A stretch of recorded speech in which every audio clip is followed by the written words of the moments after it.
of Sikorsky Aircraft's new division is definitely a big band affair. Troy is probably best known as the home of Troy State University, but now it's also known as the home of one of the newest ideas in aviation, an idea that could save taxpayers millions of dollars. We recognized that these expanding U.S. fleets of Sikorsky helicopters will lead to a steadily increasing need for after-sales support, not only in the day-to-day maintenance and supply of spare parts, but also in the repair of damaged airplanes. Sikorsky Support Services Division maintains and overhauls helicopters like this Black Hawk UH-60. This facility will eventually employ about 200 men and women and is the first in what will be a worldwide operation. With an Army and a naval installation nearby, Troy is a natural site for the $2.1 million facility, and city leaders say they're ready to shed their cotton gin image and step into the future. Terry Stanton, WSFA TV News, Troy. But at least in this instance, we were able to identify the people and get them isolated and move against them. So it really gave the American people, I think, a boost in the pride, and I think Mr. Reagan came out looking pretty good.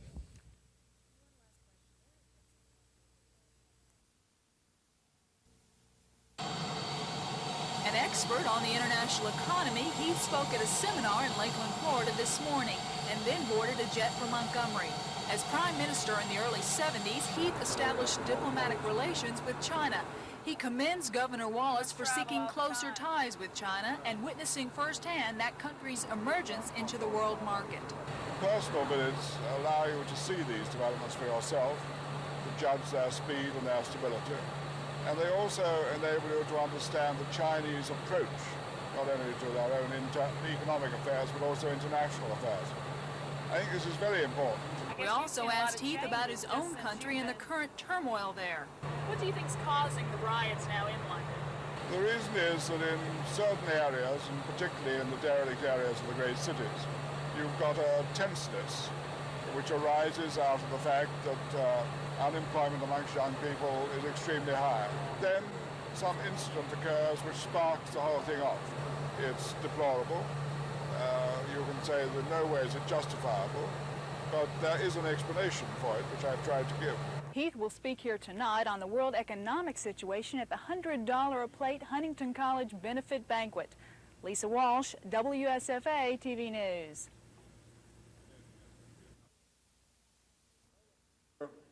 Other factors as well. You'll see that not only have I been with you most all the time on most issues, but I hadn't been with you because I thought it was popular to be, because sometimes it's not. I've been with you because in my heart I believe that you are right on most all the things you ask for. Thank you very much.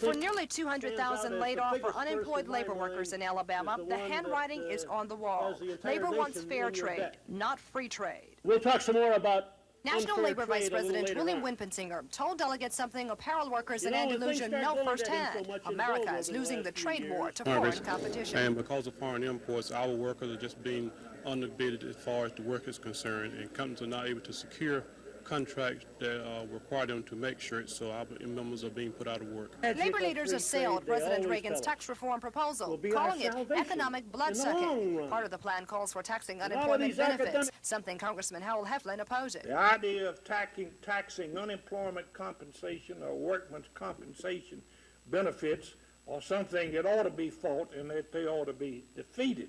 So the union is starting early, targeting key political races in the 1986 election. In Alabama, its eyes on Republican Senator Jeremiah Denton's seat. Labor wants to regain Democratic control. The Alabama Machinists Union is supporting Don Siegelman. Well, not just organized labor who have indicated to us that they'd like to support Don Siegelman. Today, Siegelman listened to labor's economic plight and accepted the early endorsement. I very much appreciate their enthusiastic response to his suggestion that they endorse me, and that makes me feel very, very good. Other official state endorsements will be made at the group's convention in April, 2 months before the Alabama Democratic primary. Kim Davis, WSFA TV News. Sheriff's investigators say Williams was beaten and stabbed at his combination general store pool room. Authorities say even though he was the victim of numerous robberies in the past, that is not suspected as being a motive for his particularly violent murder. Investigators say Williams was last seen alive between midnight and 1 a.m. last Sunday when he and employees closed the store.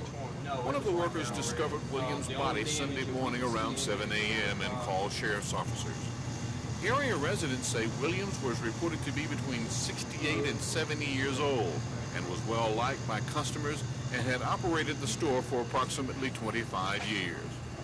One official who asked to remain anonymous said Charlie Williams was beaten to death by someone who didn't like him very much. This is Norman Lumpkin, WSFA TV News, Davenport. Which is officially open as of a few moments ago. Gina Gregory's there live on the Midway. Gina? Well, Bob, you can certainly see all the lights and hear the rides clanking away and smell that cotton candy. As you can see, folks are packing the Midway. They're getting ready for a full week of fair. Charles Hubbard certainly knows all the ins and outs of Fair Week. And Mr. Hubbard, I know you've got some exciting things going on this year. Gina, we had a great day, as I'm sure you know, you were out here. We had the opening of the new milking facility, which is a statewide, a southeastern facility, brand new, none better. We had the milking contest. We had the Commission of Agriculture and also Mr. Goodwin Myrick of the Farm Bureau out this afternoon. We have had the pig races this afternoon, which is something new for Montgomery. And we have the Midway, as you see, is open tonight. And we've got the circus, which will begin at 8 o'clock tonight. So we've got a big night tonight. Big night. Big night and a big week. Big week coming up. All kinds of entertainment, not to mention musical groups. Oh, and then we've got all the different booths, as you know, in the Coliseum there with just about everybody represented. So it's quite an event. We're looking for truly the best fair. I'm sure you'll have it. And speaking of the milking contest, it was a lot of hard work, but a lot of entertainment as well. Mr. Hubbard here pulled in a third-place ribbon. Out of 3. Suppose you hit the bucket now. For these city boys turned farmers, filling their buckets doesn't come easy. Of course, a cooperative Holstein helps, and so does a farmhand. Mr. Hubbard, you're cheating! No, I'm not. Look here. Look here.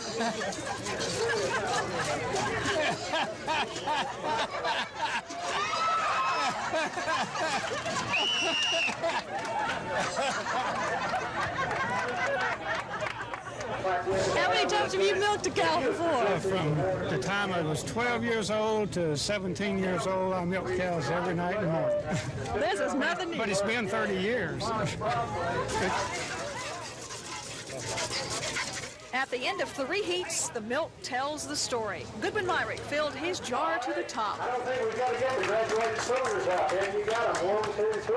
A lot of you maybe have not been able to see somebody milk a cow before, but I'll tell you, on a dead heat, I'd hate to take Albert with his bucket not kicked over, because I might not be the reigning champion, because he's certainly a real challenger. Albert, you kind of holding out on us. I didn't know that you had that kind of a pull. So, Bob, come on out for Excitement Plus here at the Alabama, the State South Fair.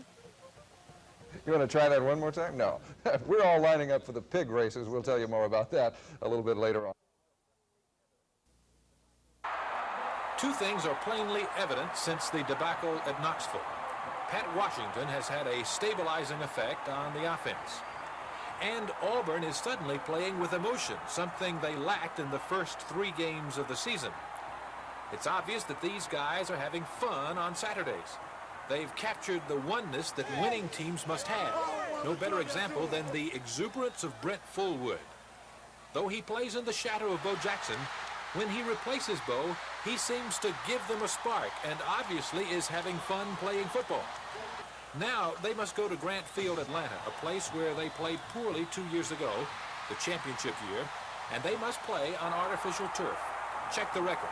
Auburn's last 5 defeats, Tennessee, Alabama, Florida, Texas, and Miami, have all been on artificial turf. They have something to prove in Atlanta this Saturday.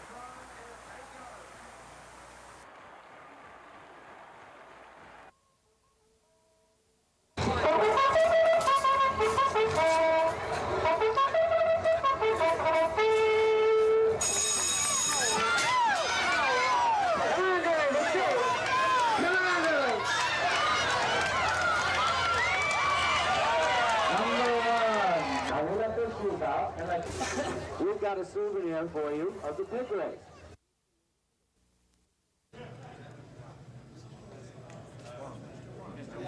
Trade delegations from the Republic of China have traveled to Alabama 3 times. This visit follows a trip earlier this year to Taiwan by Alabama businessmen and farm representatives. The seeds of friendship and business are growing. And we hope that there will be a long-term fruitful relationship between Alabama participants and their Chinese counterparts, which grows from the roots that we have already established. As a farmer that is burdened with an oversupply of grain, we welcome you to Alabama. This is one of the reasons the Taiwanese have come here, our state's corn crop. This is the other, soybeans. Tomorrow they will sign contracts for the purchase of these commodities. This comes at a time when many nations are restricting American agriculture imports. It is the established policy of the Republic of China on Taiwan to encourage more imports from the United States. Wang estimates the value of the corn and soybeans his country will buy at $18 million. Cal Calloway, WSFA TV News.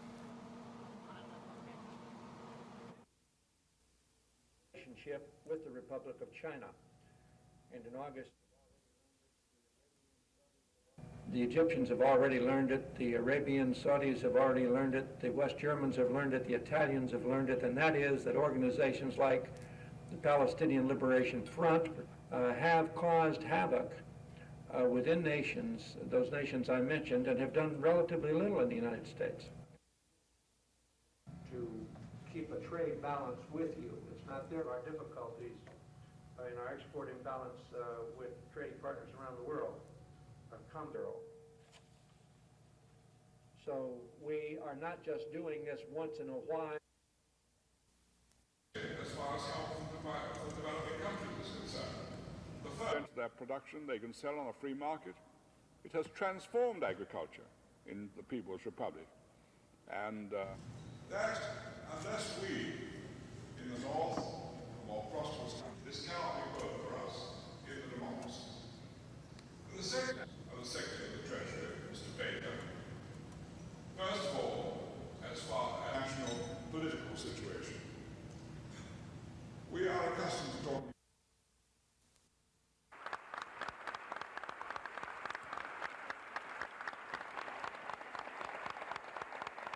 The country is concerned, the first in the Congress, and for this reason, let's not resort to an obsession about communism and about the Soviet in particular. Let us face them, as President Nixon did on a very memorable occasion. And they at once knew what President Nixon's position was, and from then on, he started to negotiate. We are accustomed to talking about. You could never have visualized what we would see today with one world of peace.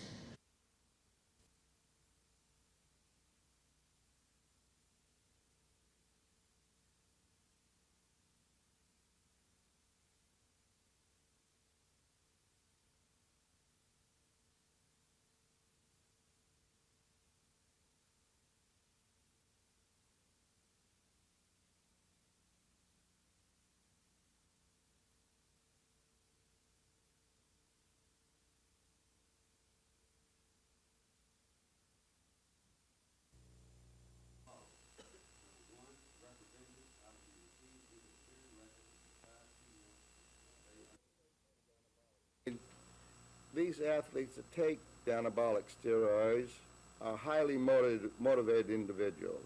They're not going to be scared away by rumors, by legislation, or whatever you will. They're going to go ahead and use these steroids. So it seems to me our only alternative is to be able to give these fellows good advice.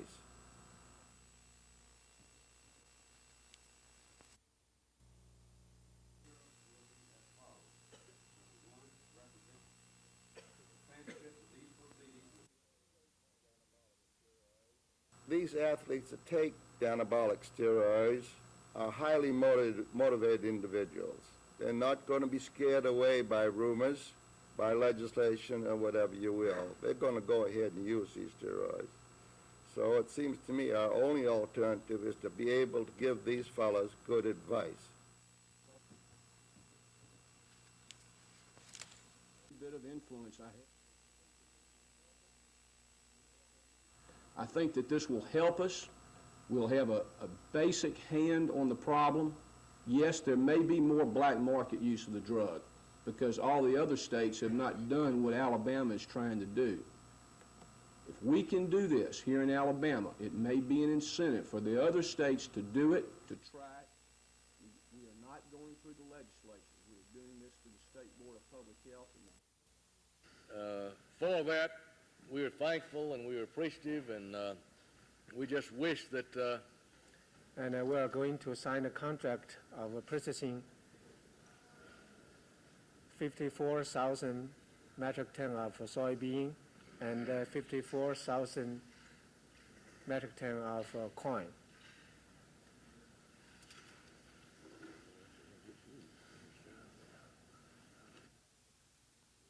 FOB Gulf or Atlantic, 216 and cents 28, 216 and cents 20. Mr. McClendon has chosen to waive his right to have an arraignment.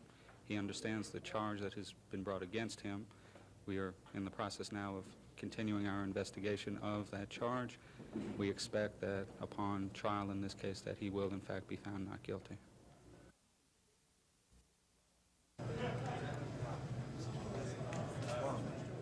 You can tell how important this visit is to Alabama by the officials who've been with the delegation since its arrival in Montgomery. The words of praise for Taiwan continue today. We just wish that we had more friends around the world that felt as the people of the Republic of China do. This ceremony is why the visit is so important. The delegation signed a $17 million contract to buy 108,000 metric tons of soybeans and corn from a grain company in Mobile. State officials say there's no way to determine how much of the corn and soybeans will actually come from our state. But they say all farmers benefit when agricultural goods are sold to foreign countries. And from all indications, the Taiwanese want to do more trading in the future. The Republic of China and Taiwan concentrate to buy agricultural products from the United States. This for corn. Cal Calloway, WSFA TV News.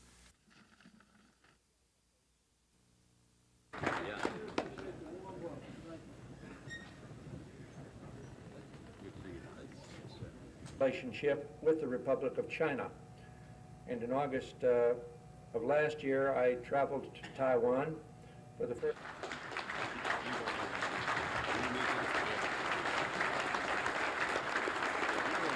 Don Siegelman.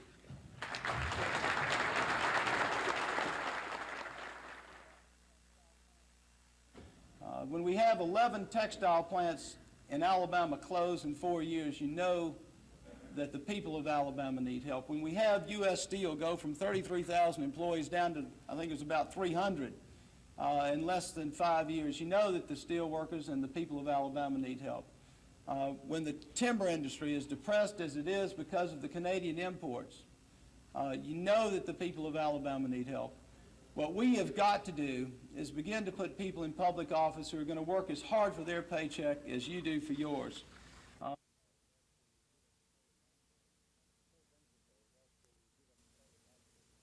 per ventricle. That will give us a cardiac output of approximately 10 liters. The normal cardiac output is around 6 liters a minute. Probably different driving. A new model now, which is can be put only the diameter, you know, the 3-dimension diameter, really, that's the main thing. It has a backup battery for 10 hours. It have to undergo experimentation at Salt Lake City, Utah. From the other side, on the lithium battery that it's inside as an emergency backup. Somebody will come and take his idea and make it just... I'm standing there for just a second so that we can get some cutaways. I'd be Sure. holding that and holding the...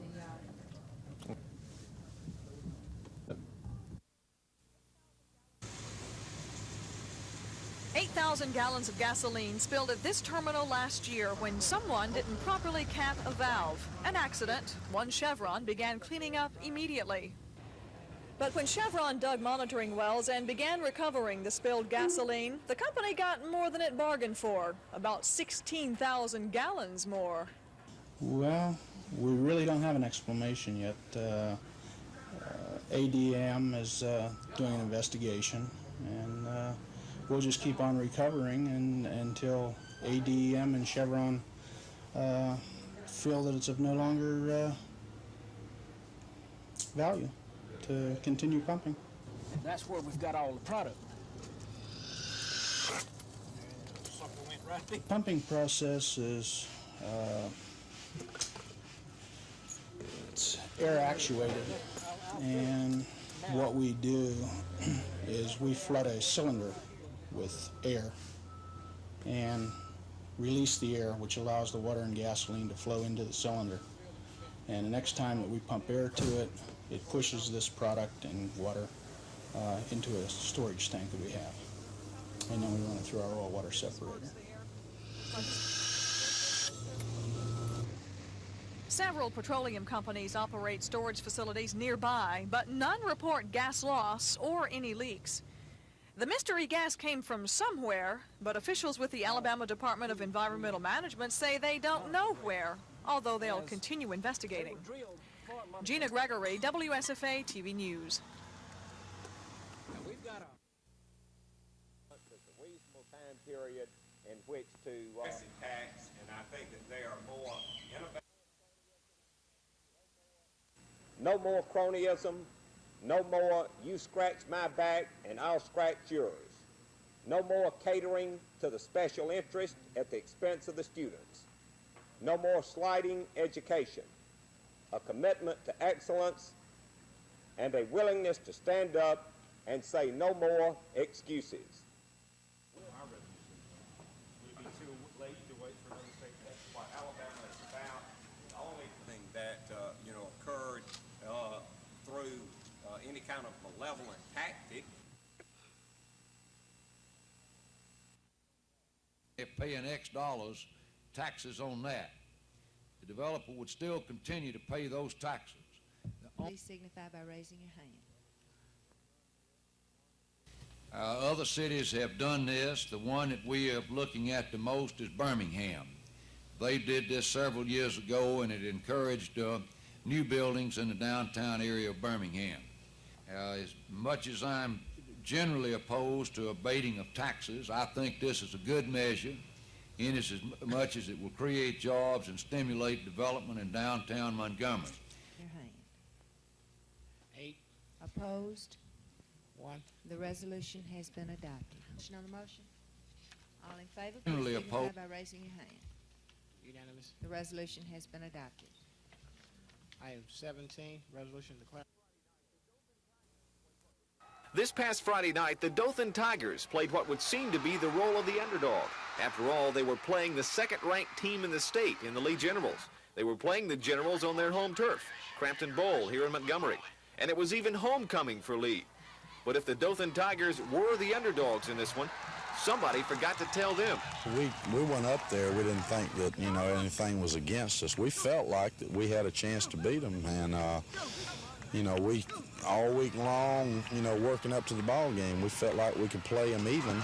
And you know, it worked out for us. You know, Coach Allison had told us, you know, we could do it, it could be done. And he, you know, gave us the confidence, and we did it. That they did. This 27-yard Scotty Deese field goal gave Dothan a 3-0 lead through 3 quarters of play. But in the fourth quarter, 2 long touchdown runs by Orlando Grimsley iced the win for Dothan. Oddly enough, Grimsley was only filling in for starting tailback Dennis Tillman. Tillman sidelined with an ankle injury. I picked it up because last year I was at tailback myself, and I'm the backup tailback. While I'm not at flanker, I'm just a backup tailback, and I was just, you know, if you get hurt, I have to go in and run the football. This 41-yard touchdown run by Grimsley closed out the scoring.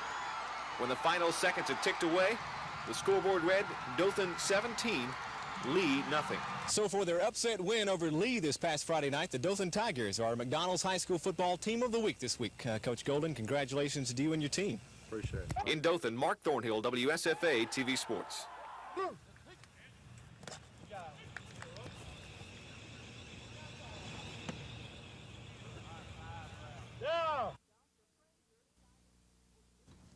Dr. Frazier cited statistics on the significant expansion of welfare programs, which now number 182 and are costing American taxpayers billions. Frazier says many taxpayers believe those programs are corrupting the poor, disrupting the economy, and subverting personal initiative and responsibility. Yet he says those same people who howl about social programs may actually be on the payroll. Today, almost half of all federal expenditures are for social welfare programs. And almost half of all American households currently receive benefits. Those benefits may include military pensions and student loans. Panelists at the forum say now more than ever tax dollars are not trickling down to the neediest. One panelist says the entire definition of social welfare needs to be redefined, and that perhaps people have gotten used to government funding almost everything, including helping students at the university where she's employed. I've heard many parents tell me this: we would love for Bob to come to your university or to receive a college education, but we simply can't afford it. The truth of the matter is they bought Bob a $17,000 car, and they can't afford to send Bob to the university. The panelists believe that as the gap between the rich and poor widens, politicians who divvy up tax dollars should take a hard look at where that money is going. Lisa Walsh, WSFA TV News. The community around Lake Martin, just below the Jordan Dam, is at the center of this controversy. The Federal Energy Regulatory Commission granted Alabama Power a new license to operate the dam in 1980, providing that a study be done to determine the least amount of water needed to provide a healthy environment for fish and wildlife. The study spawned 2 proposals. The State Department of Conservation recommended that one turbine allow a continuous flow of water from Jordan Lake through the dam year-round, with a second turbine operating during the months of March, April, and May. But Alabama Power officials say the Coosa River water supply can't meet that demand. It's been suggested that we manipulate our upstream resources, meaning Weiss Lake and Logan Martin Lake, to allow more water to come out of them and maintain Jordan's level and continue this continuous generation. Our studies indicate that there's not enough water in those lakes either to maintain continuous generation. It would simply be like one bathtub draining out of its stopper into another bathtub, which in turn drains into Jordan. Here on Logan Martin Lake, the average home will cost you about $125,000. So understandably, the proposal to lower the lake's levels sent shockwaves of concern about what it might do to property values here. If the plug were pulled from the bathtubs, as it has been put with by the power company representative, and the water actually did recede, we'd be looking out for half a mile at the mud, and it just is not a sellable piece of real estate. Whatley and other concerned residents seem to be more optimistic that that won't happen. Whatley expects he and representatives from Alabama Power will be able to negotiate a feasible compromise.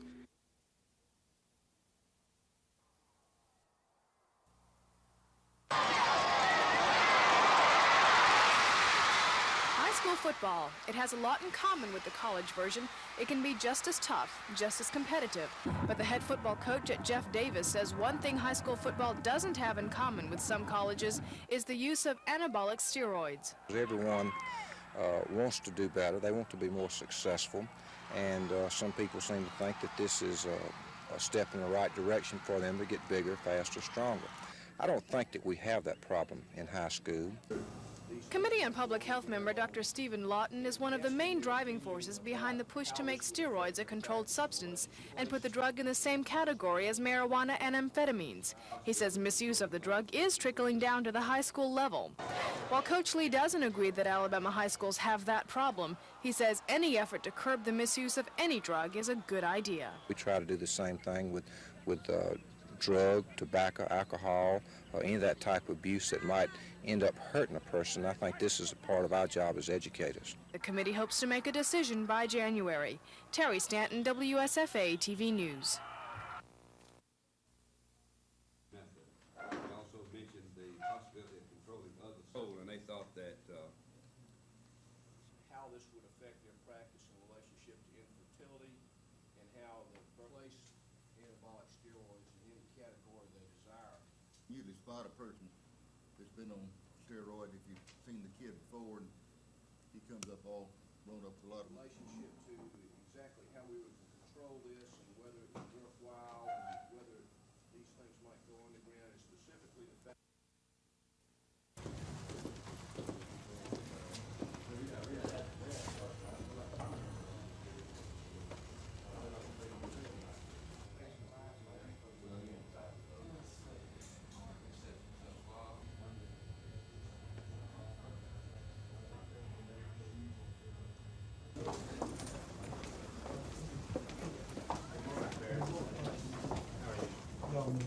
But it would be to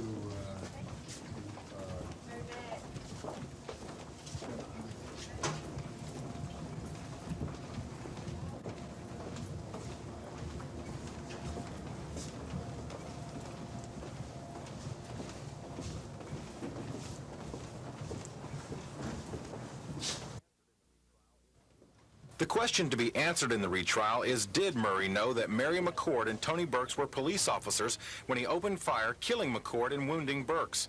The state says Murray was selling drugs the night of January the 5th, 1982, and shot McCord and Burks when they tried to arrest him. The defense maintains Murray thought he was being robbed by the pair because neither officer identified themselves as police, because they wore street clothes and their police car was not marked. District Attorney Jimmy Evans and Assistant DA Ellen Brooks, working together on the case, played a tape recording of a statement taken from Murray the night of the shootings. On tape, Murray admitted shooting the two officers, but denied knowing they were undercover officers. The defense asked Judge William Gordon to declare a mistrial when one witness alluded to Murray's previous trial, arguing the statement prejudiced the jury. Judge Gordon denied the motion, saying Murray's guilt or innocence was not mentioned by that witness. The state's key witness, Tony Burks, is expected to testify when the trial resumes at 9 o'clock tomorrow morning. Dean Argo, WSFA TV News at the Montgomery County Courthouse.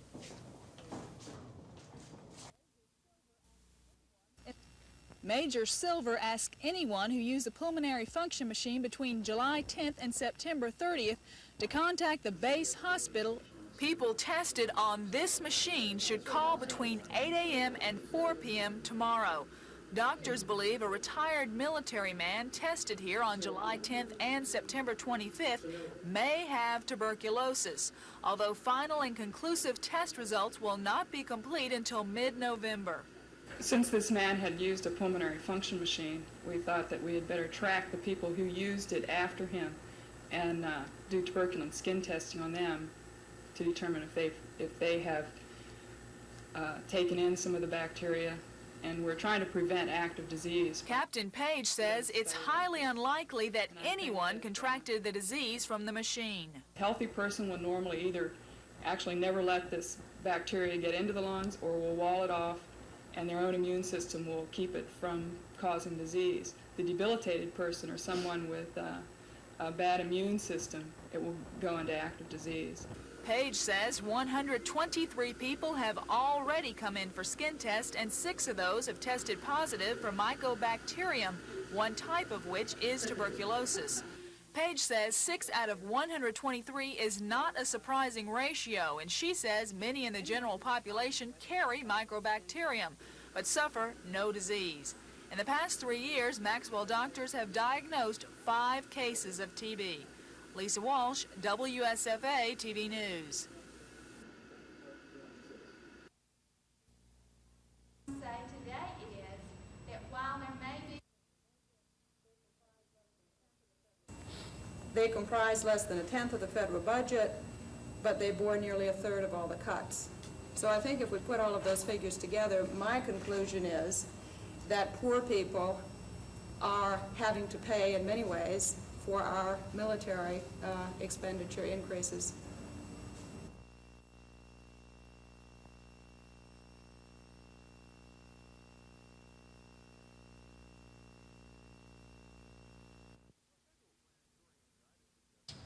A federal grand jury indicted the 7 after an investigation into abuse charges from 5 inmates at Kilby Prison. The inmates say in June 1983 the defendants ordered or participated in kicking or otherwise assaulting prisoners during a prison disturbance. One of the defendants, Larry Spears, is accused of forcing 4 nude inmates to crawl on their hands and knees to clean up after the disturbance. Herbie Brewer, a Birmingham attorney representing Spears, says the charges are unfounded and he predicted all of the defendants will be found innocent. Today's action represents the second time in 21 months state prison employees have faced federal charges for inmate abuse. In March 1984, 4 former officials were sentenced to federal terms for whipping inmates with belts. The 7 defendants are scheduled to go on trial December 2nd before Federal District Judge Robert Varner.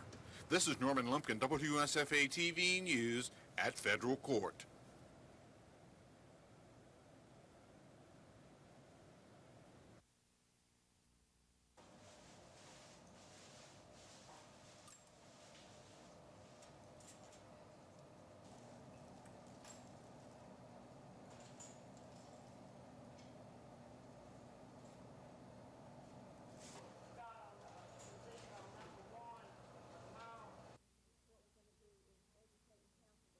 What we're going to do is educate and counsel the inmates throughout the system at all of our prisons on what AIDS is, what the symptoms are, and how it's transmitted.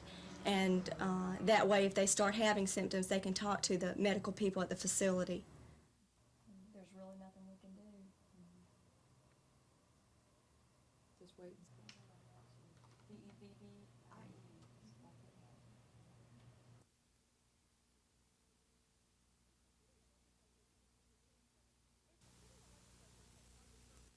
If the city and legislature can come to terms on a tax exemption, an 8-story building will soon fill this empty parking lot. Mayor Emery Fulmer says the Colonial Bank Group wants to build a new corporate headquarters here, but only if it can get an exemption on the $12.5 million city tax. As much as I'm generally opposed to abating of taxes, I think this is a good measure, in as much as it will create jobs and stimulate development in downtown Montgomery. I think that is something that all of us have been working on for a long time. The mayor says under the exemption, a development would be subject to the city property tax only on the value of the property before it's improved and would not be subject to increases in assessed value for the next 15 years. Existing buildings renovated in the future could be eligible for the exemption. When a vote came, only Councilman Bud Chambers voted against the proposal. The resolution has Mayor Fulmer says he expects a positive response from Montgomery's legislative delegation. Gina Gregory, WSFA TV News. It is an opportunity to In Korea, Governor Wallace will meet with several groups of businessmen hoping to lure their plans for American plants to Alabama soil. Alabama already has one Korean firm, Seoul Star, which makes TVs at its North Alabama facility. The governor says negotiations are already well underway with at least 4 other Korean firms looking for a site in the southeast. While he's here, the governor will also sign documents creating a Korean Southeast U.S. Association, similar to the Japan Southeast Association, celebrating its 10th anniversary this week. The governor's trip will wind up this weekend. He'll travel from Seoul to Hawaii, spend the night, and then complete the trip back to Montgomery. That will put the governor back in the state before the constitutional 20-day absence provision temporarily strips him of his power. And the governor vehemently says he is running the state from the Orient, attempting to dilute the political fussing back in the capital over charge of government decisions while the governor is gone. Chris Renshaw, WSFA TV News, Seoul, Korea.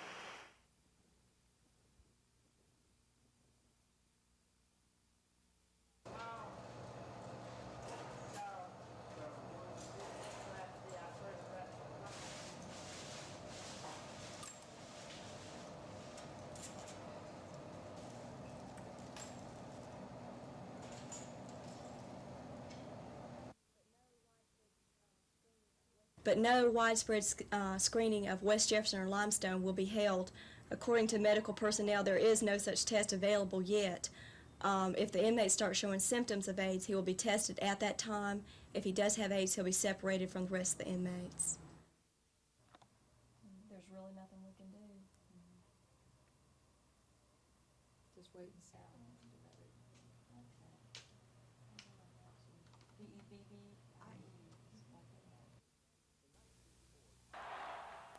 In 1984, Tom Powell and Arthur Johnson teamed up to give the Auburn Tigers two of the best strong safeties in the country. But this season, Powell has made the move to free safety, where he continues to build his reputation as a fierce hitter. Off the field, Tom Powell is about as nice a guy as you'll ever want to meet. But when he straps on that football helmet, he doesn't show the offensive players any tenderness.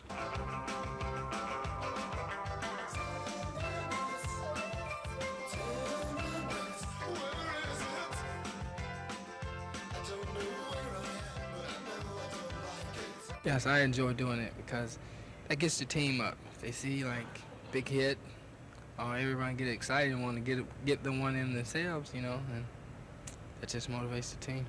The 5'10", 195-pound junior from Greenville, Alabama, is in his third season as a starter for Auburn, and his presence gives the defensive secondary both experience and a big playmaker.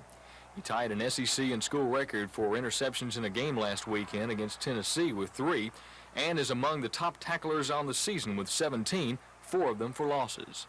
Tom has had a great fall.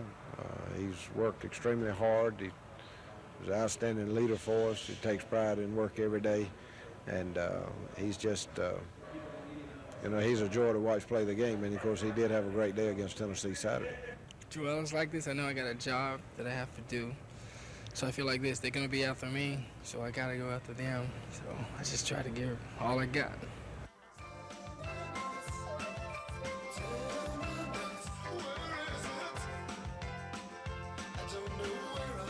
Reporting from the athletic department, Mike Hubbard for Auburn Tiger football.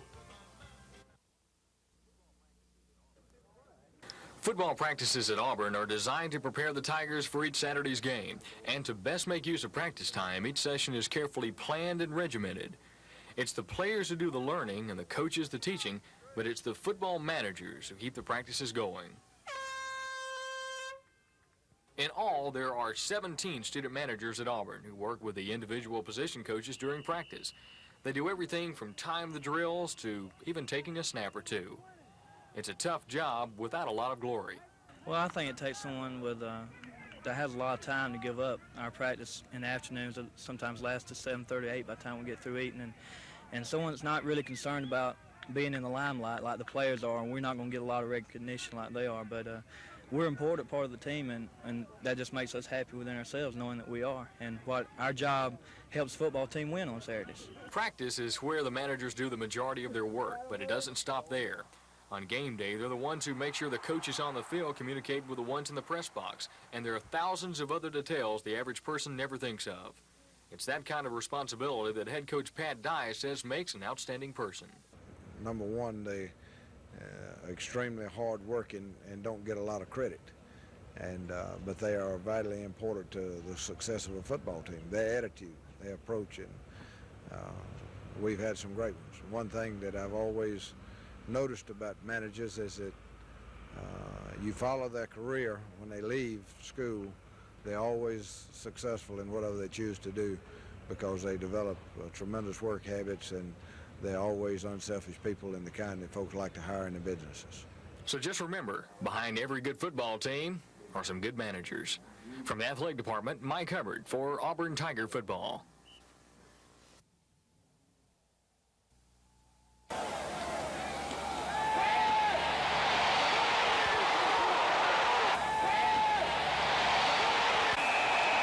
Go get Jimmy! When you go get it? Take it back. Pass interference. No, they had it off the illegal receiver downfield. All right, that's a loss of down. That's a loss of down. Well, why didn't Jimmy go get the dang ball? We got it inside of 10, Coach. You ought to be getting number 34 now. That time, we're doing it this time because of what they did.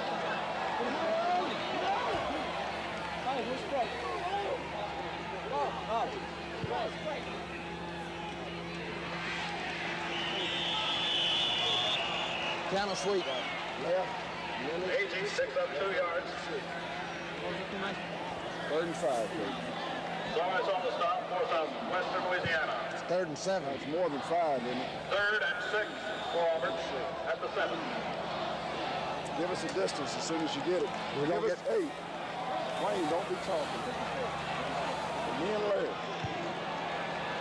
Left Lily.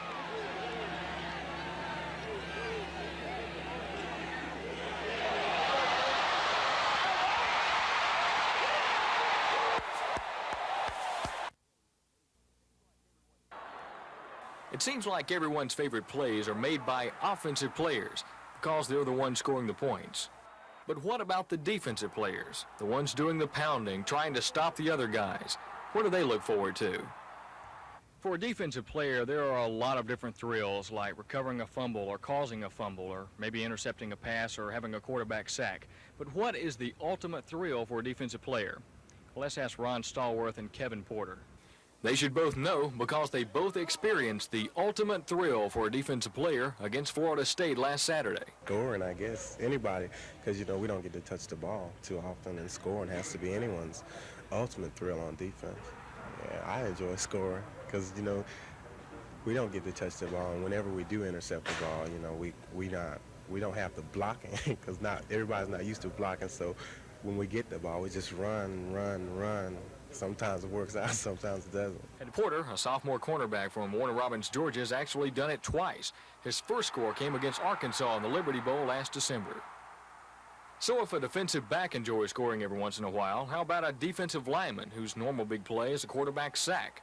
Ron Stallworth had an unusual experience last Saturday. Well, actually, we figured that Florida State would be passing the ball. And so we were in our pass defense, and I had outside rush we had the option to make an inside move. And as I made my inside move, I looked up, and there was the ball. I found out later that Tracy Rock or Brian Smith had hit the quarterback, and the ball popped up and wound up in my hands. What was running through your mind when you ran over the end zone? Well, it's sort of like what to do next. It's like, I guess since I never had did it before, it's like, I don't know, complete chaos, I guess. It's sort of like running through my mind. And although scoring is a thrill for any defensive player, Porter says he was proud of the way the defense continued to play until the end of the game. As a matter of fact, they were almost afraid not to. Towards the end of the game, no one was still playing. No one had slowed down. Everybody was still going full speed. And they threw another ball long, and I jumped up, and it kind of went through my hand. I looked over the sideline. Art was going like, "You want a broken leg? Catch the ball." And I was like, "Okay." Reporting from the athletic department, Mike Hubbard for Auburn Tiger football.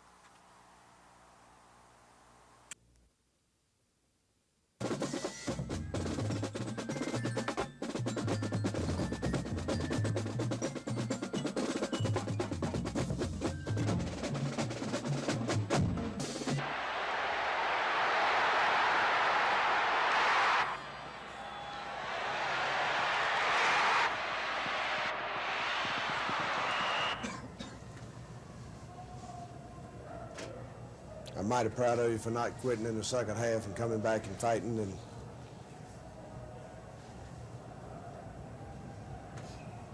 being respectable. We got an awful long way to go to have a good football team in. It's not impossible. Nothing's impossible. I doubt very seriously if there'll be a football team in our conference that goes through the season undefeated. You can still get back in the conference race. You can get back in the national championship race. But those things are going to have to come from a lot of hard work and dedication, pulling together, and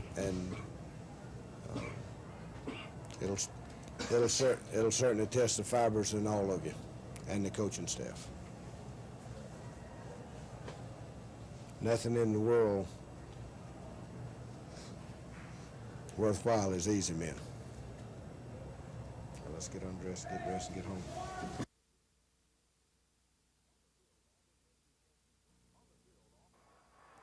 On the field, Auburn redshirt freshman Vincent Jones is working to earn playing time on the Tiger offensive line. But off the field, he enjoys working on his favorite pastime and future occupation, drawing and illustrating. Jones, a 6'3", 235-pound guard from Dothan, is a commercial art major at Auburn and says he's been drawing about as long as he can remember. Well, as far back as I can remember, I think it was about the 2nd grade, and, you know, I've just always loved to draw. And as the years went by, you know, I got more and more interested in it. And given a chance to go to college, you know, I decided to pursue an art career. Jones estimates he spends between 15 and 20 hours a week working on improving his talents and expanding his impressive portfolio of illustrations. He hopes to become a commercial artist following graduation from Auburn. What's your favorite thing to draw? Do you have any kind of special deal with, is it people or objects or whatever? Not really, you know, just anything that, you know, tickles my fancy. Have you drawn any of your teammates yet? Yes, I have a couple of pictures of Bo and a couple of the fellas on the line. And as you might guess, he gets some surprised looks when people find out he's an artist as well as an offensive lineman. Yeah, sometimes you do get that kind of comment, you know. Being of such a big size, you know, they think, you know, only football, but you can do other things too. So as Vincent works to catch the coach's eyes at practice, he can then go home and draw them too. From the athletic department, Mike Hubbard for Auburn Tiger football. When the Auburn Tigers defeated Southwestern Louisiana 49-7 last weekend, they moved atop almost every statistical offensive category in the NCAA. The offensive backs looked awful good, Bo Jackson with 290 yards, but the offensive line was where it all started. Because it's here in the trenches where the games are won or lost.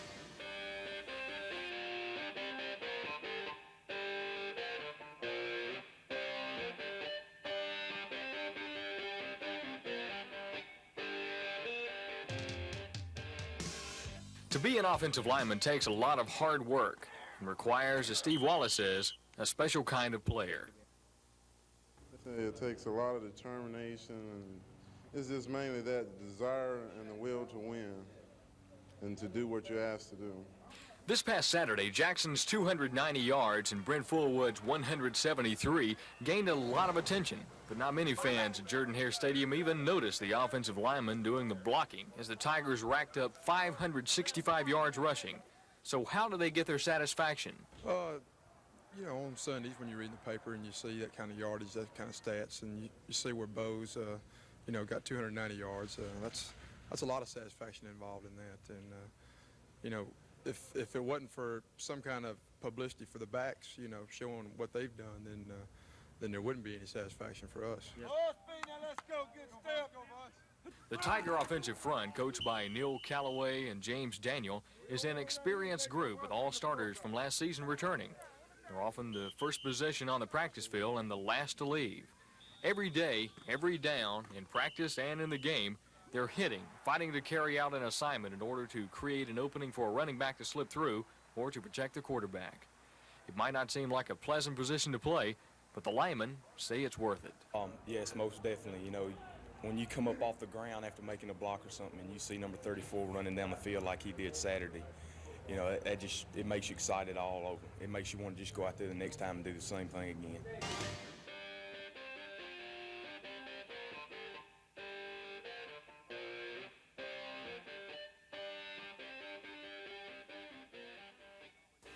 So next time you see an Auburn back score a touchdown, think about the offensive lineman opening the holes. From the athletic department, Mike Hubbard for Auburn Tiger football. But it was a W. It was, and you know, that's the thing that counts. You know, we got to learn from our mistakes and you know, carry on next week and just do, you know, come back against Tennessee and be ready for them. I think we played all right, but we didn't play a great game today on defense. We just got to get better because the true test is next week and playing Tennessee. Actually, we wanted to play a little better. We played pretty good, you know, but we have to play a lot better next time we play. Yeah, they have the they're going to throw wave after wave of wideouts. They're wide open up there. Now you got to go to Knoxville. they really have the wide open passing attack. Yeah, they got a really tough receiving McGee and quarterback Tony Robinson. He's pretty good. We just got to stop those here too. Can't make the mistakes we made today and win that. No way. Mistakes were costly, I believe. We didn't execute the way we wanted to in the first half. I think we came out in the second half and did a little better, but we got a long way to go, especially playing Tennessee. We did win, but a lot of the guys know they did kind of bad on little things, and we're going to try to correct that on our break. Well, you're now a statistic. You have an interception. Right. I'm certainly proud of that. First one ever in college. I don't recall you shaking any tacklers, though, after you. No, I wasn't exactly number 34, was I? Looked more like 52 when I got a hold of it.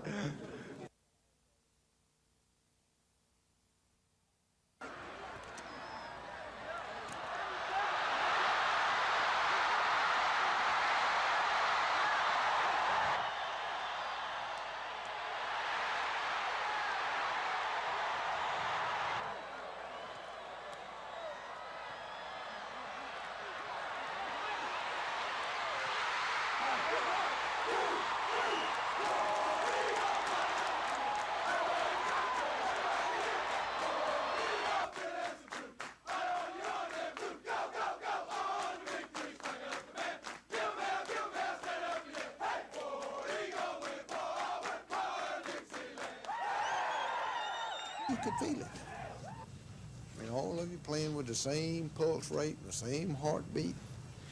Everybody playing for Auburn. Nobody worrying about anything else. That's what the game's all about, what you just played out there tonight. And that's what it's all about. I mean, and you ought to never be satisfied with less than that. Never. And it really and truly started on the practice field last week. That's where it started. You practice perfect, you practice hard, you develop the kind of habits that you can go out there and display those kind of things. I congratulate our coaching staff. They did a heck of a job getting it. You got to line up and do it again next week. I mean, Florida State's coming in here 4-0, like 4th or 5th in the nation.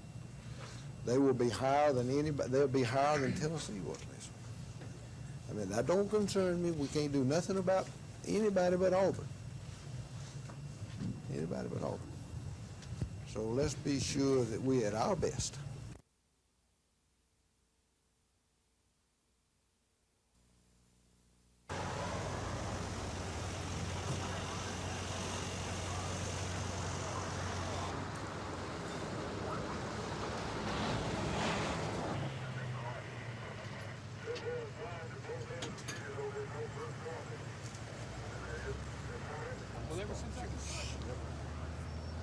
I told him something that you ever Saturday up at Auburn.